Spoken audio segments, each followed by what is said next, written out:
Hello, my name is Glory Talks, and on behalf of the virtual Hurst Festival 2020, I'm going to be reading all of my favourite fairy tale stories for all of you who love to use a bit of imagination. And to start it off, I'm going to be reading Hansel and Gretel. This is what the book looks like. It's all the magical stories in one. Hansel and Gretel. Once, two children called Hansel and Gretel lived with their father and stepmother near the woods. The family was very poor. "Take the children to the woods. There is no food left for them here," said the stepmother. Sadly, the father led his children into the woods. "Try to find some food here," he said, then crept away. "How will we find our way home?" Gretel asked. Hansel took out his last crust of bread. "I will drop these breadcrumbs as we walk," Hansel said. "We can follow them back home later." They walked deep into the woods. Soon they were tired and hungry. "Let's go home," said Gretel. But when Hansel looked behind him, the breadcrumbs had gone. "Oh no," he cried, "we're lost!" So Hansel and Gretel kept walking. They walked until they could walk no more. "Look!" cried Gretel. "The roof is made out of gingerbread, and the door is all chocolate," said Hansel, munching greedily. They ate and they ate and they ate until... creak! The cottage door opened. "You poor children," said an old lady, smiling. "How hungry are you? There's plenty more food inside." So Hansel raced into the cottage and Gretel followed. The slam! The little old lady shut the door and laughed a wicked laugh. She was really a witch. "Now you have eaten my house, I'm going to eat you," she cried. Hansel and Gretel were scared. "But you're both too thin to eat," the witch growled, poking them. "I'll love to fatten you up first." The witch fed them every day. She made Gretel work hard and locked Hansel in a cage so they could not escape. The witch could not see very well. She felt Hansel's finger to check how fat he was. When Gretel saw this, she made a plan. "Hansel, hold out this chicken bone instead of your finger. It is much thinner," whispered Gretel. "Still too thin," shouted the witch as she grabbed the chicken bone. The witch grew tired of waiting. "I'll eat you now," she cried. "Get in that oven, girl." "But I'm too big," said Gretel. "Nonsense," said the witch. "Even I can fit inside there." "How?" Gretel answered cleverly. "Silly girl like this," the witch said. Gretel rushed to the oven door and slammed it shut. The witch was trapped inside. Then Gretel unlocked the cage and let Hansel out. They were free! The witch's house was full of treasure. Hansel and Gretel filled their pockets with jewels and went to find their father. When they got home, Father was delighted. Their stepmother had left and he had been looking for them. They all lived happily ever after. Now that was Hansel and Gretel. Luckily they made it out of the witch's house, otherwise they would have been eaten up for dinner. Now we move on to Three Little Pigs, one of my favourite pigs in the whole wide world. Three Little Pigs. Once upon a time, there were three little pigs. One day their mother said, You're old enough to build your own houses now, but beware of the big bad wolf. Soon the three little pigs met a man carrying straw. Please, may I have some straw? Asked the first little pig. Yes, he replied. The first little pig quickly built a house of straw. Next, they met a man carrying sticks. Please, may I have some sticks?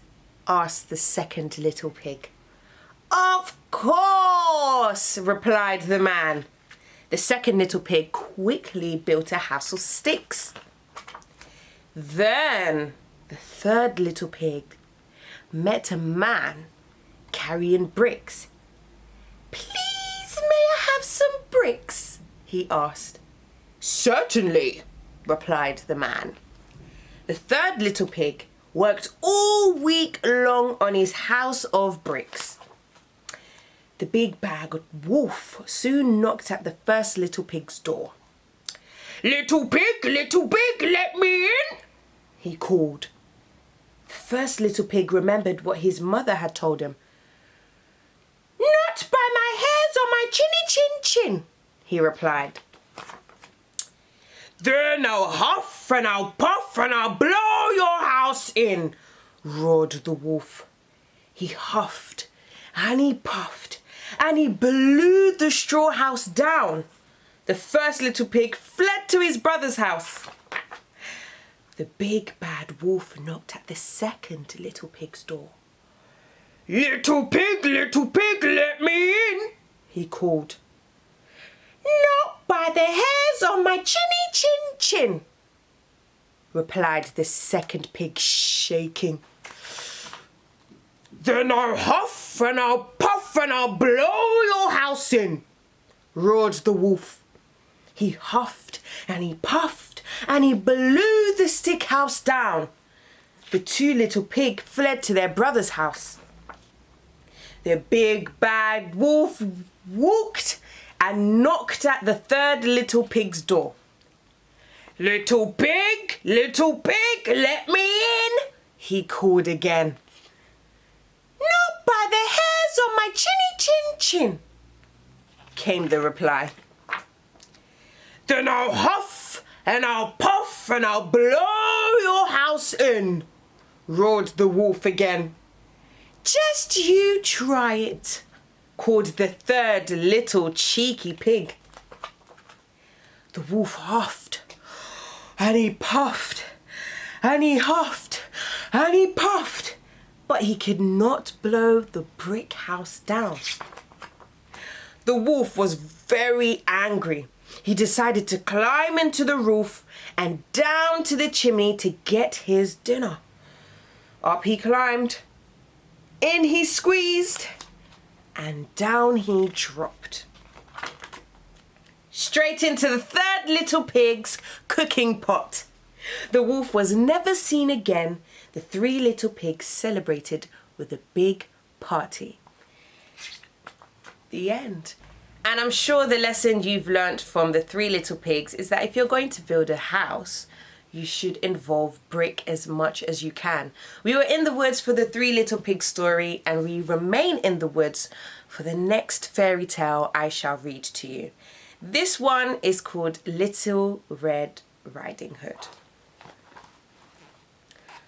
Long ago, a girl called Little Red Riding Hood lived in a village by a wood.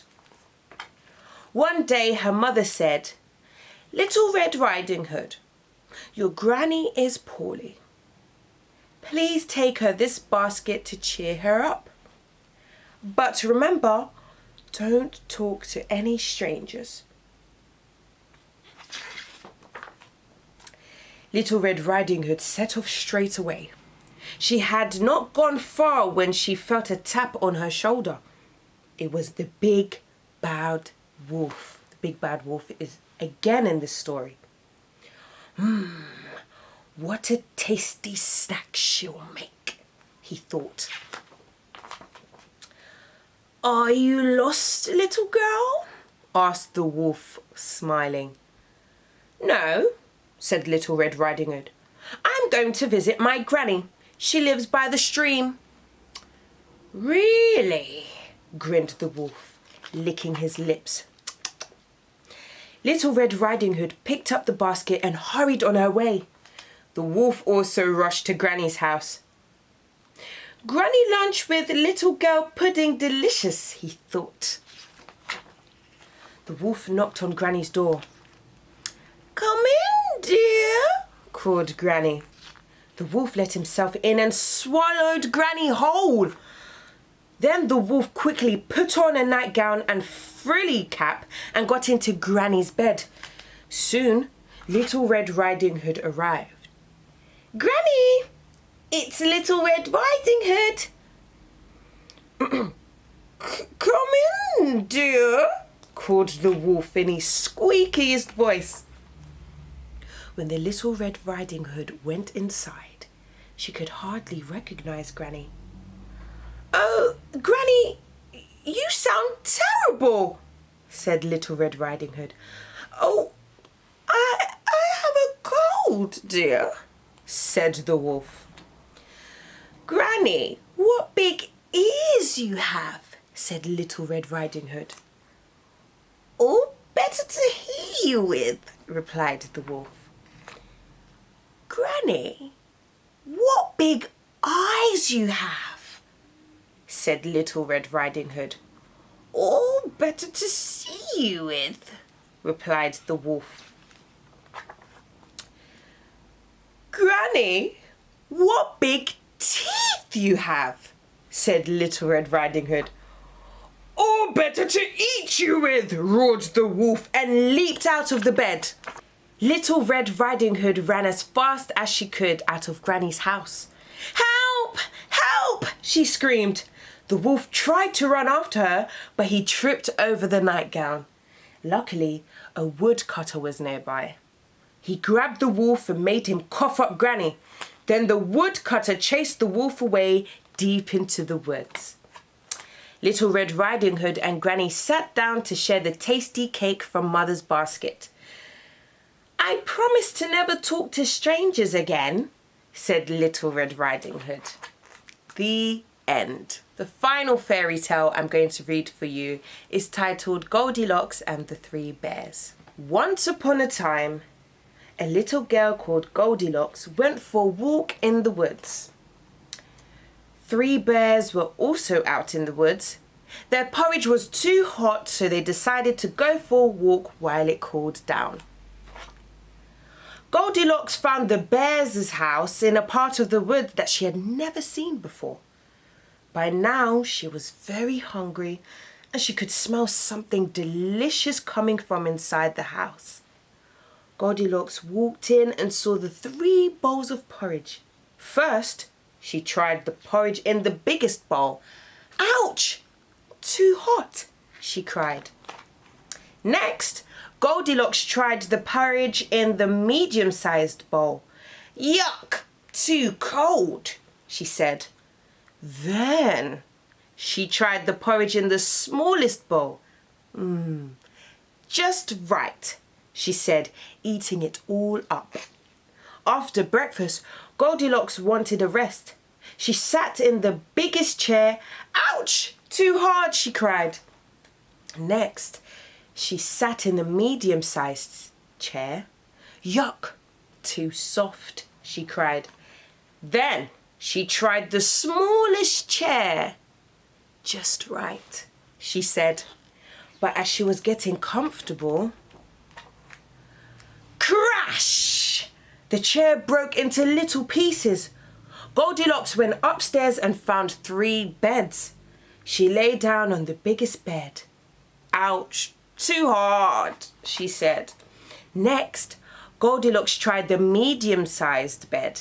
It was so soft that it nearly swallowed her up. Then she tried the smallest bed. It felt just right and she fell fast asleep. Meanwhile, the 3 bears were finishing their walk. "Shall we see if our porridge has cooled down?" asked Mummy Bear. "Yes," Baby Bear replied. "I'm hungry." So the three bears hurried back for their breakfast. "Who's been eating my porridge?" roared Daddy Bear. "Who's been eating my porridge?" asked Mummy Bear. "Who's been eating my porridge?" cried Baby Bear. "They've eaten it all up." "Who's been sitting in my chair?" roared Daddy Bear. "Who's been sitting in my chair?" asked Mummy Bear. "Who's been sitting in my chair? They've broken it!" cried Baby Bear. "Who's been sleeping in my bed?" asked Daddy Bear. "Who's been sleeping in my bed?" asked Mummy Bear. "Look, someone's still sleeping in my bed!" whispered Baby Bear. "Yes!" roared Daddy Bear loudly. Goldilocks woke up immediately, jumped out the window and ran home as fast as she could. "What a rude little girl," said Daddy Bear. The end. My name is Glory Talks, and I've been reading my favourite fairy tales on behalf of Virtual Hurst Festival 2020.